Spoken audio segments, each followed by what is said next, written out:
Licha ya hayo, twajua kwamba ukienda katika soko ambako wanauza mbwa, utatumia sheria za soko la kuuza mbwa. Huwezi kwenda huko na sheria au kanuni za soko la kununua na kuuza kuku. Kwa hivyo wacha basi tuzungumzie jamii ya Omugusi.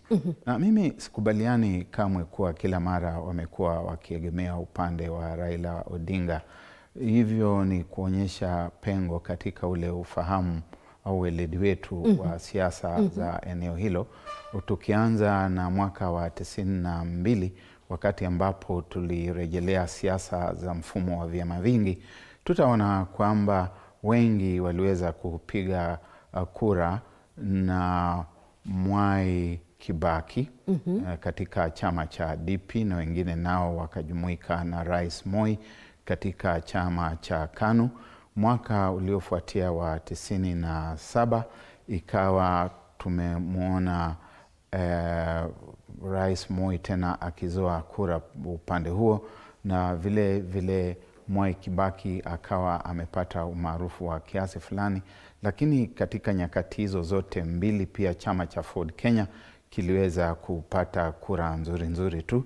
Utaona kwamba watu kama Mheshimiwa Omingo Magara, na kabla ya yeye Mheshimiwa Kefa Magara aliyekuwa nduguye Omingo Magara ambaye tulimpoteza, na kisha ndio Omingo Magara akaja kutokana na uchaguzi mdogo. Walikuwa ni watu wa Ford Kenya.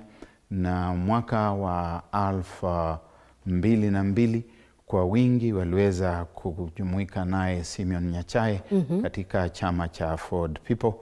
Na katika hizo chaguzi nyinginezo ambazo zimefuata, utapata kwamba ingawa kwa kiasi fulani Mheshimiwa Raila Odinga ameweza kuwa akipata kura hapa na pale, kwa ule wingi wa wabunge kutoka eneo la Kisii na Nyamira, kama sijakosea, hakuweza kuzoa viti vingi. Kwa hivyo sio kweli kabisa kwamba huwa wanapiga kura kupeana kwa chama cha ODM. Ila Raila huona kaunti za Kisii na Nyamira kama ngome yake.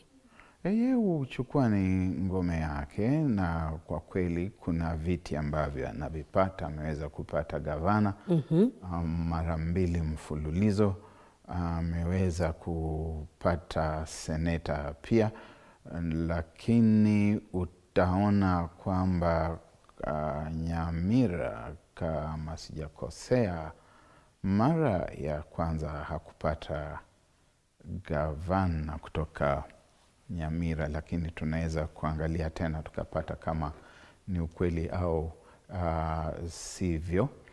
Lakini kutokana na kule kuwa kwamba ni eneo ambazo zinapakana, wote waliweza kujumuishwa kama mkoa wa Nyanza katika nyakati zilizopita, ingawa Kisii alionekana kama ni ndugu au mshiriki wa karibu wa upande wa Nyanza mdogo. Na vitu ambavyo wanazungumzia sasa kama uhaini ni kwamba wakati mnapotaka kura, nyinyi huja kwetu, tunawapa kura. Wakati mwingine kunatokea mtafaruku, na baada ya suluhu kupatikana kutokana na hiyo mtafaruku, mnapogawana vigae vinavyotokana na kule ambako mmeenda, huwa mnatusahau.